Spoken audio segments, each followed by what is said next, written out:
fantasy short stories. Of Risk and Relativity by Lesley Herron.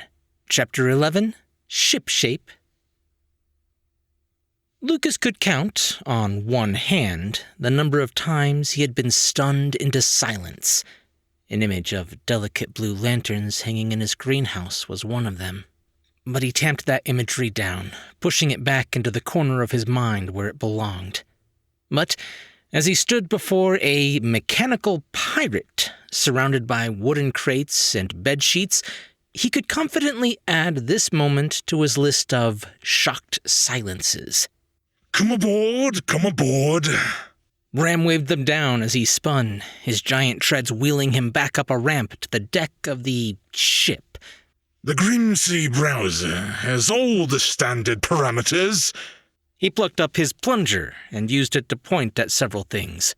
We have the mainmast.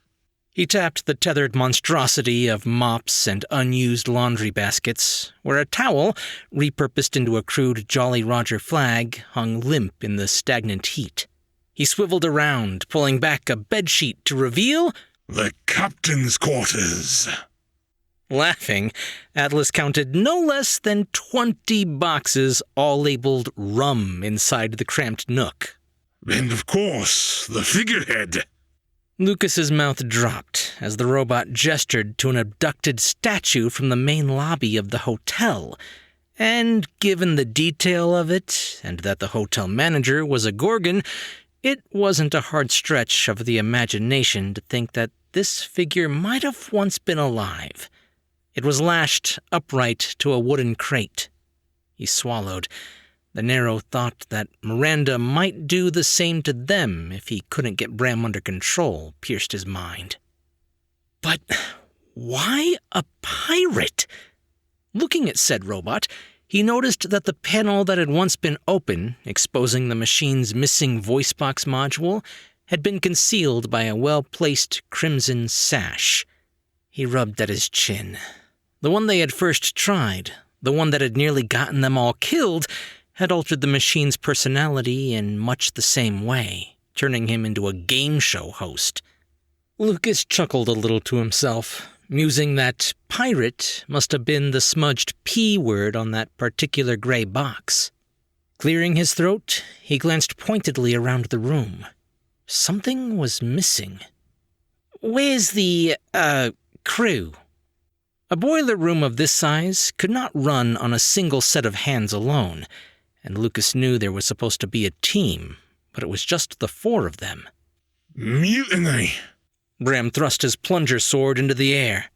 The whole rotten lot of them tried to overthrow me ship, plunder me doubloons, and feed me to the sharks. He spun around, a little unsteadily, and used his weapon to point off at something in the far corner of the room. So I threw them in the brig. What, like boat jail? Atlas, who had ventured into the captain's quarters, had just pried open the lid of one of the rum boxes and smiled to see several dark bottles glinting happily up at him. He touched the tops of each and chose the one that spoke the loudest to him. He freed the bottle from its confines and spun around, looking in the direction the robot had mentioned.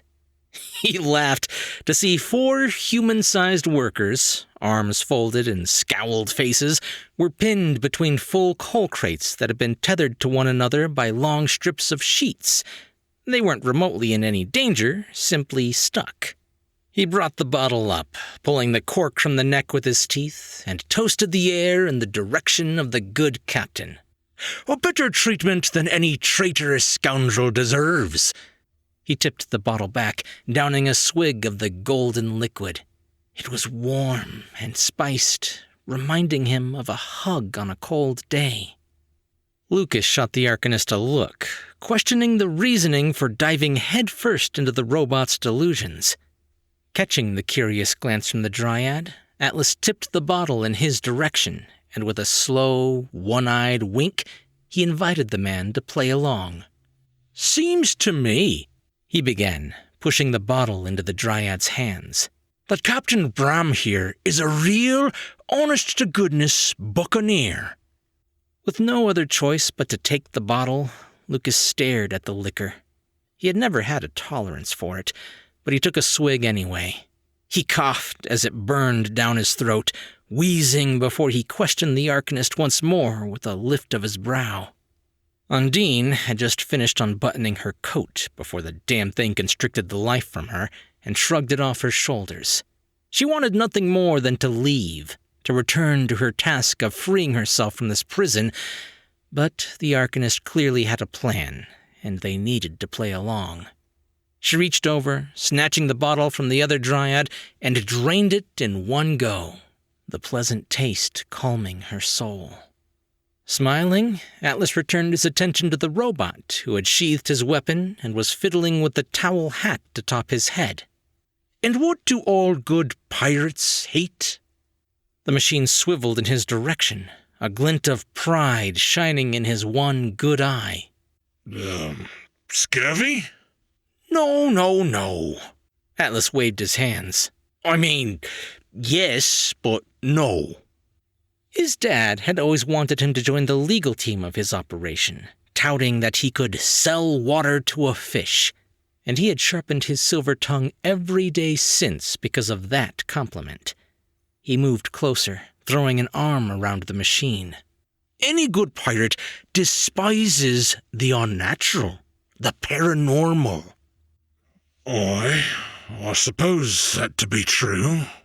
Ram stroked his non-existent beard. But what are you going on about, Commodore Atticus? Atlas, the Arcanist corrected before he dropped his voice to a whisper. And I'm talking about sirens, mate.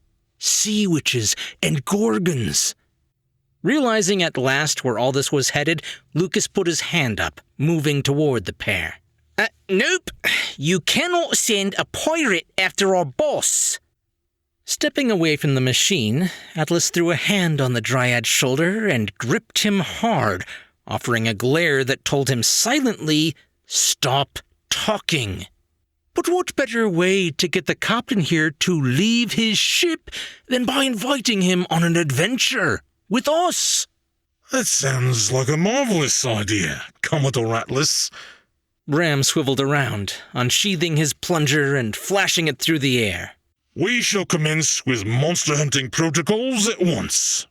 He began to make for the door when he pointed at the two others of the room. Quartermaster Piper and the elderly bosun. He jabbed his sword at them in turn. Are welcome to stay behind with the mutinied crew in the brig if they do not wish to join us. Lucas exchanged a glance with Undine as the Arcanist, arms laden with new, full bottles of rum, strolled from the room, the machine hot on his heels. Undine caught the other Dryad looking at her as she snorted, throwing her coat over her shoulder as she followed in turn. "You're the elderly bosun." He buried his face in his hands, groaning for several seconds. He lowered them and moved to the crew to free them from their prison. Only a scant few weeks ago, although it felt like much longer, Lucas had set out with only one desire: to honor his father's memory and take him to all the national parks they never got to see when he was alive. Now, he was about to follow a trio of misfortune seekers into the den of a very real monster. She may be a corporate ladder climber, but he had no doubt that Miranda wouldn't hesitate to add them to her shelves of statues. Lucian struggled to recall the moments that led him to slamming into a frozen lake from a height. But as he sank beneath the surface, cold stabbing at his every nerve, the only thing his mind could conjure was a flash of blue light and pain. His hands dug at the thick, muddy water, trying to propel him upwards, except he now realized he could not discern the surface from the depths. His eyes were open, but he could see nothing but darkness, thick, inky black tar, and the occasional fish. His pulse quickened. He watched one carve through the sludge with ease, moving above him in a slow, steady pace. The racing of his heart gave way to panic. It's a curious thing how childhood traumas choose the worst times to rear their ugly heads, and he was no exception to this. As a suffocating darkness surrounded him, pulling him down into the choking depths of black, His mind cried back to when he was young, still innocent and naive. An outing with his mother into the gardens had ended with him struggling for oxygen as he sank beneath the surface of a deep, murky pond.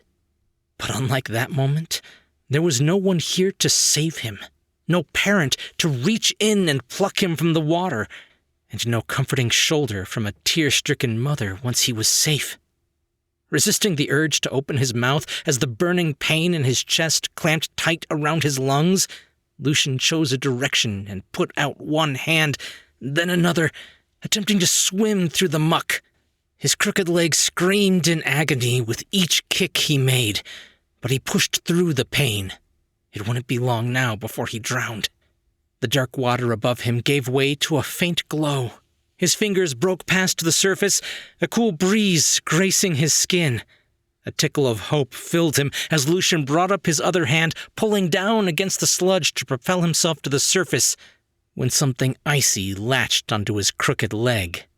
Pain lanced through him as fingernails dug into his flesh, drawing a bubbled cry from his mouth as he whipped around. Though the water, if you could call it that, was pitch and inky, he could see something glistening around his ankle, long nails embedded in his boot, a bone-white, skeletal-thin hand. He used his other foot to kick free the thing's hold of him before he attempted to make for the surface once more. But he hadn't even managed to move in any direction before another claw rocketed around his right leg. Lucian attempted to remove it, the pain burning in his lungs, screaming for him to make for the surface, but more hands appeared, grasping him around his other leg and tugging at his clothing. Long, sharp nails dug into his flesh as he scrabbled for the surface.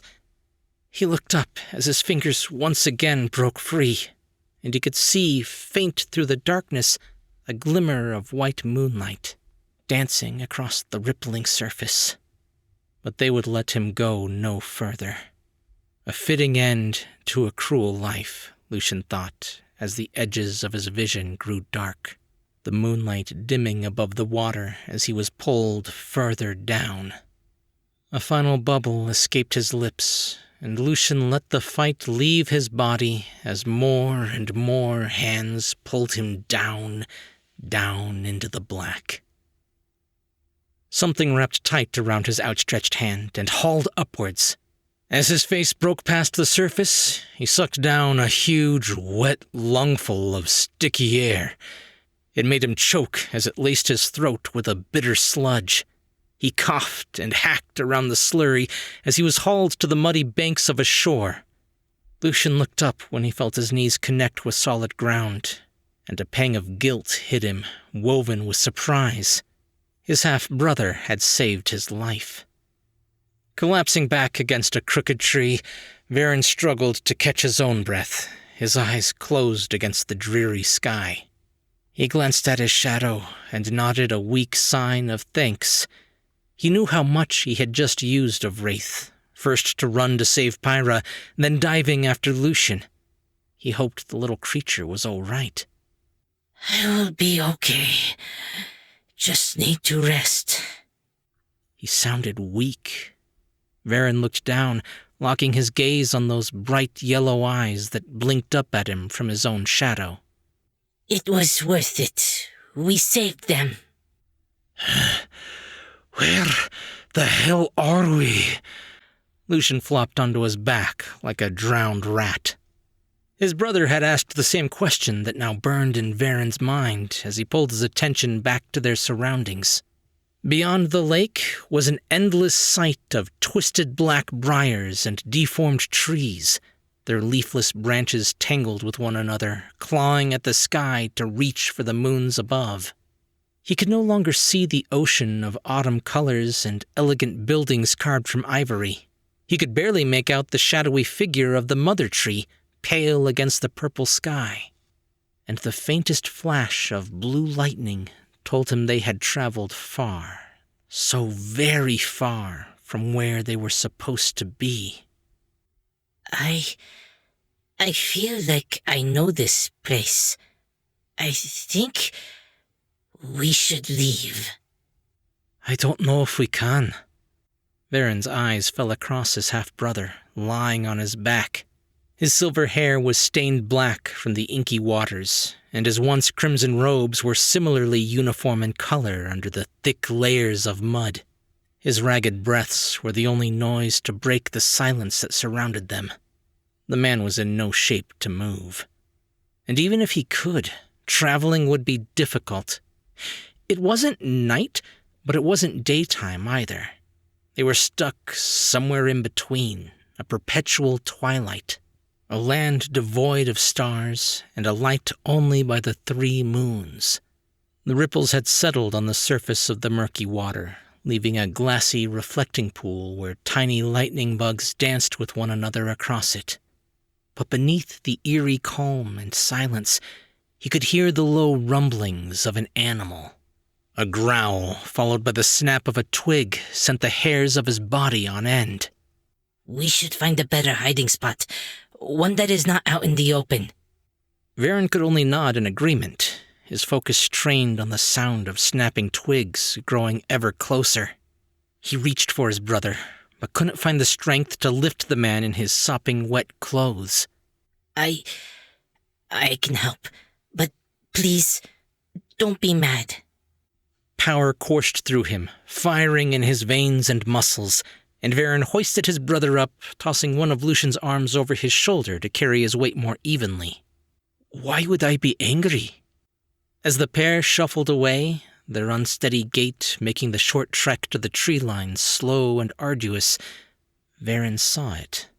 Where he had been sitting, the pale grass and scattering of snowbell flowers were charred, crumbling to ash before his very eyes. She's going to turn him into a bloody statue. No, she won't, Atlas scoffed as he swung open the door to the hotel lobby. The blast of frigid air conditioning that hit his face was a welcome reprieve from the muggy boiler room. He's metal. She can't turn him to stone. Every nerve in his body was whining in protest, and Lucas turned to Undine, looking for support, but the warrior just shrugged at him. He has a point. Of course I have a point. Slurring a chuckle, Bram waved his plunger in the air. This right here. Atlas slapped the rolling bucket on the shoulder. I have faith our friend here can get the job done. Then we just have to snag our contracts and book it before anyone shows up. He flashed a smile. I've got a gal in middle management willing to sign off on them for us. And if it doesn't work? If she kills him? Lucas gave him a pleading look. What do you think she'll do to us then? If it doesn't go our way, we have deniability. Not our fault the robot went crazy. Lucas's gaze shifted from the lackadaisical way the Arcanist threw his hands behind his head as he walked, to the spot where Bram's personality matrix slot was located. It kind of was his fault. If he hadn't just handed the machine a mess of bricks, they might have ended up with something more reasonable. But he couldn't muster an argument for the contrary, and Lucas settled into walking behind the 3 of them as they made their way across the lobby. The hotel had lost much of its original splendor since they had arrived. Sure, he still found it bizarre to be standing in a building catered for the gods, but cleaning up after the Divine for the past week had tarnished the experience. He caught sight of a group of Herculean figures, toga robes and coiffed hair included, and color rushed to his cheeks when one of them flashed a white smile in Lucas's direction. At least this job came with a pleasant view. Shouldn't we at least sleep on it? He found his words at last, tugging on the Arcanist's sleeve to get the man to stop. Try and come up with a plan where one or all of us doesn't die? Atlas spun, his easy manner vanishing. Look, Poppy, you might not have anyone out there waiting for you, but I do. The longer we stay in this god-riddled hellhole, the more likely something happens to him. Lucas recoiled. The comment wasn't meant to cut, but he found that his delicately stitched heart had begun bleeding once more. His brows twisted up as tears burned his eyes, and he took a step back. Cursing himself, Atlas raised a hand. Look, I didn't mean... Undine stepped between the two, facing down the Arcanist with a stiff jaw. I agree with the weakling. This isn't going to work. Thank you? She shot Lucas a glare before Undine turned back. It won't work because he is waving around a toilet plunger. We need to find him a real sword, or at least something sharp. Bram looked down at his weapon. What's wrong with me cutlass? The hotel had a strict no armaments policy, as many pantheons were wary of one another. Atlas tapped at his chin, forcing the cogs in his brain to move. Maybe there's something in the kitchens we could get a hold of. The front doors of the lobby exploded inwards, showering the guests with glass as they scattered and screamed. One of the ogre doormen flew across the floor, skidding to a stop when he impacted the reception desk, tangled in twisted metal and peppered with shards of glass. Sirius ducked beneath the counter, his 6 arms shielding his head as the sounds of fighting and screaming built to a crescendo outside. And then Ruby stalked into the hotel. Atlas lowered his hand as he felt his stomach drop into his boots. That's not good. A magical golden floating hand zipped in through the gaping hole in the lobby and slammed into Ruby's back, tossing her to the ground as the fat fingers cinched tight around her.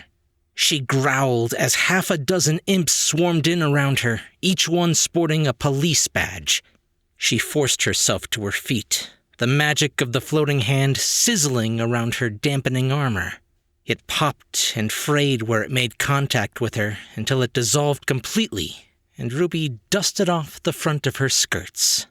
Wearing her sickly sweet smile, she reached out and snatched up one of the furry officers and used the creature to fend off the others as they closed in around her.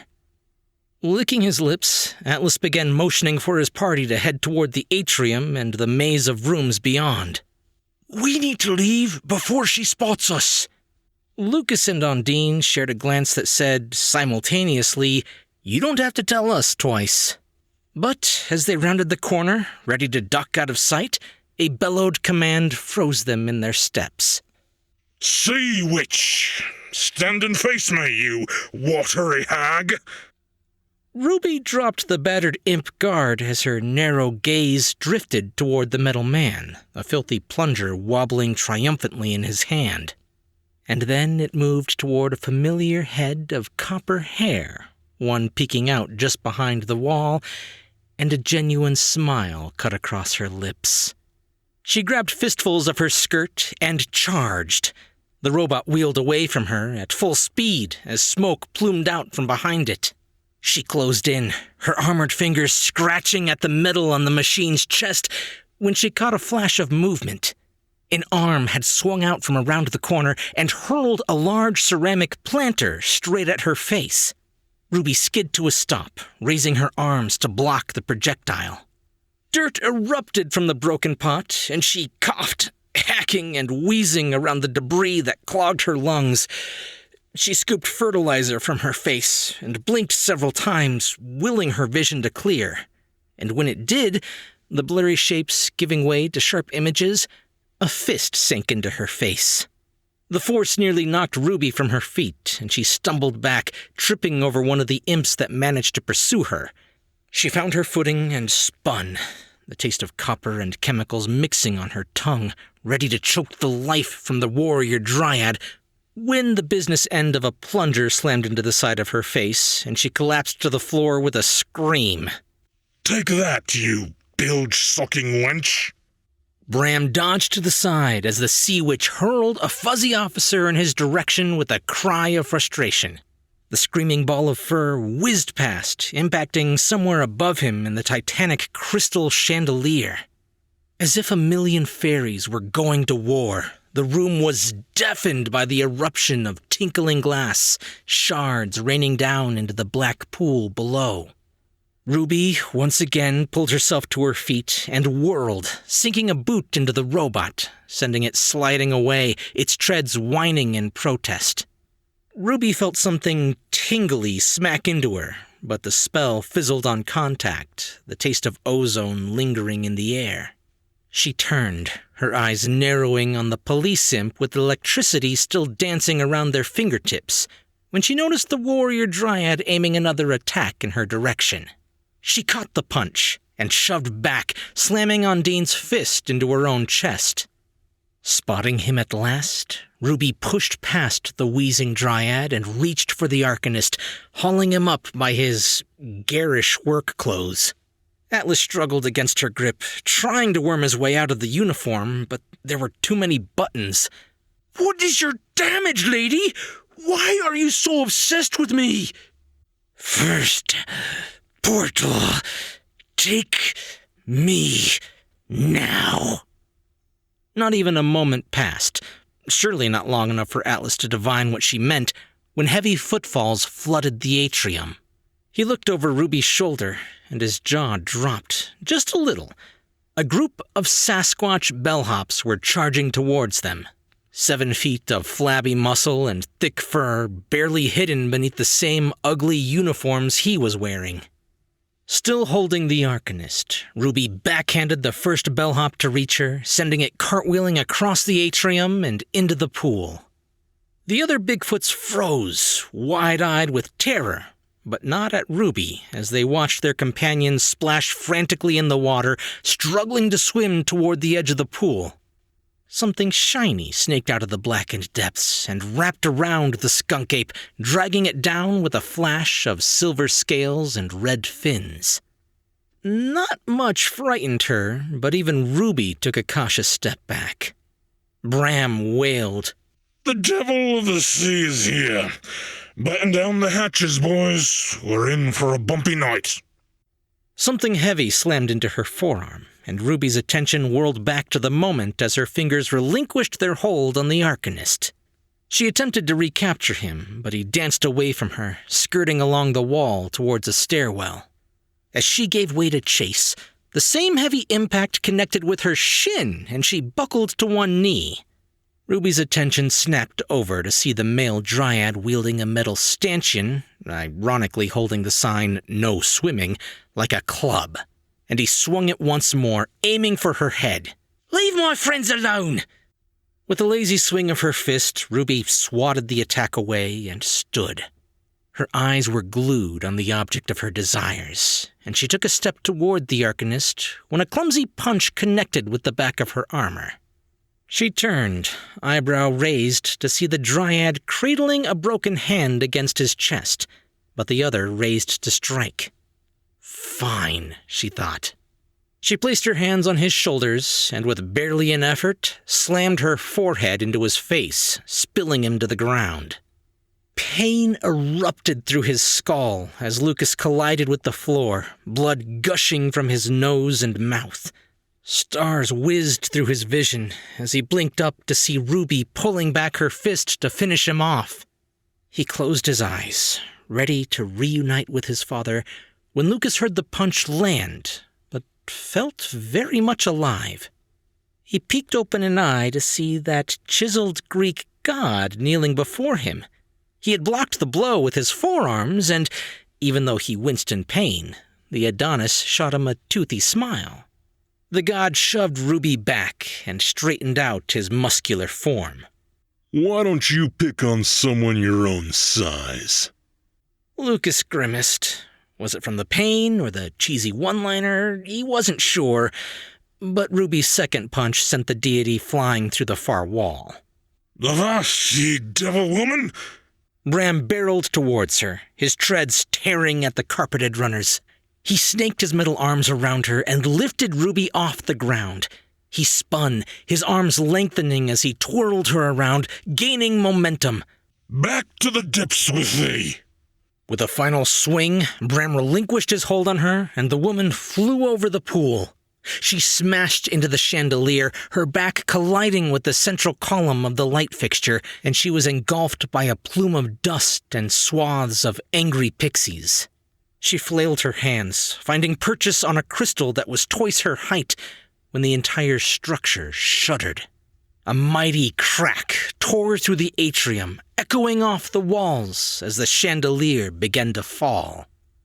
Lucas blinked the stars from his eyes in time to see the mass of crystals and sparkling lights descend from above and impact the surface of the water. It sprayed the entire atrium, flooding all the way to the lobby and the foyer as the chandelier sank into the black abyss. There was no end to this pool, apparently, as the impossibly tall fixture continued to sink beneath the churning surface. Down and down it went, spilling more water than should have feasibly fit into a dozen pools. Several long minutes ticked by before Atlas eased himself from his hiding spot and crept towards the edge of the water. The surface had turned still, save for the sparse ripples caused by ceiling debris that fluttered down from above. But there was no sign of the battle maiden nor the chandelier. He looked over at the others. I think she's dead. His brain too fuzzy to cobble together a response, Lucas merely offered the Arcanist a shrug as he pulled his uninjured hand away from his face. His palm and fingers were stained with an alarming amount of blood, and he spat out what had filled his mouth to the floor beside him. As he struggled to find his footing, he wobbled, the pain in his face threatening to render him unconscious, when powerful hands caught him and pulled him upright. Careful now.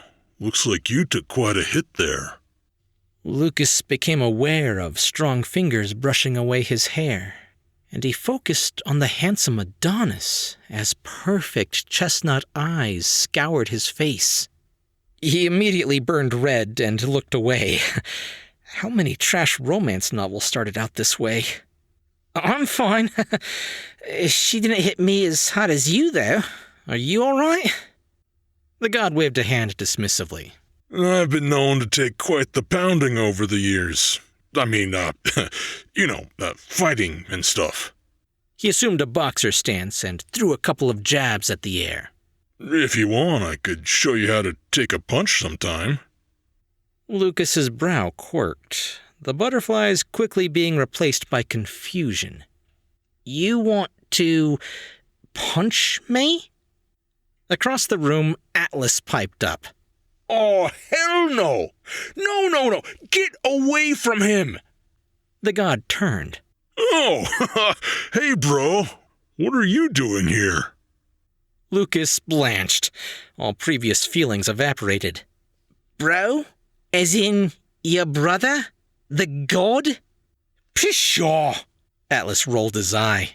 God of gigachads and lame pickup lines, maybe. Nah, Byron here is a divine servitor at best. Byron, the not a god, pulled his brother into a headlock and mussed his hair.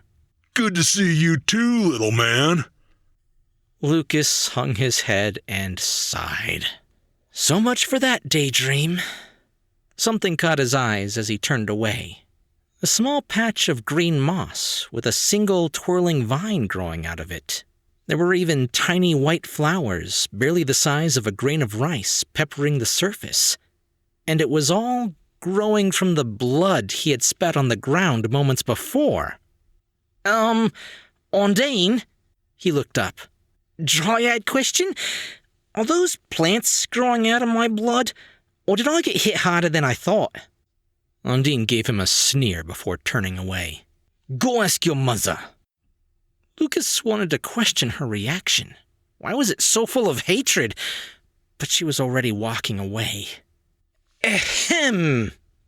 The icy tone of the voice behind him told Lucas that there was a distinct possibility he was about to be immortalized in stone, and with a busted lip and swollen nose, no less. He spun around, coming face to face with that stylized eye on a gossamer veil.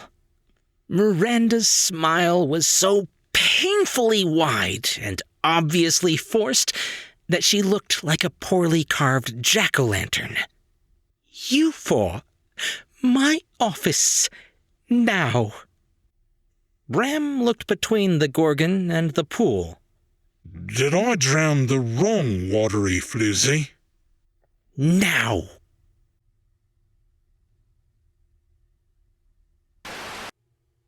You've been listening to Of Risk and Relativity by Lesley Herron, Book 5 in the series here on Tall Tale TV.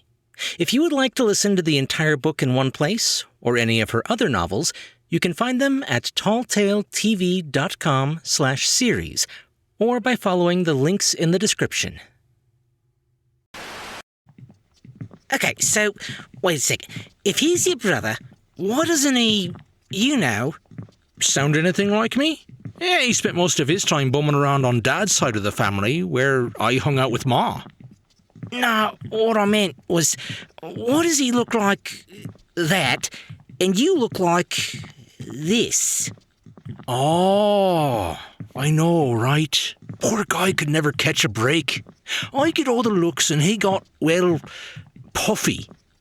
Yeah, because that's what I was implying there. You know, the sad thing is, he's never even had a date. Seriously, him? Yeah, the moment he opens his mouth, he just shoves his foot right in there. It's incredible. I've never seen anyone with less game. Actually, yeah, I kind of noticed that. Less talking, more walking. Yes, ma'am. Want me to ask him out for you? No, thank you. Well, yeah, nah.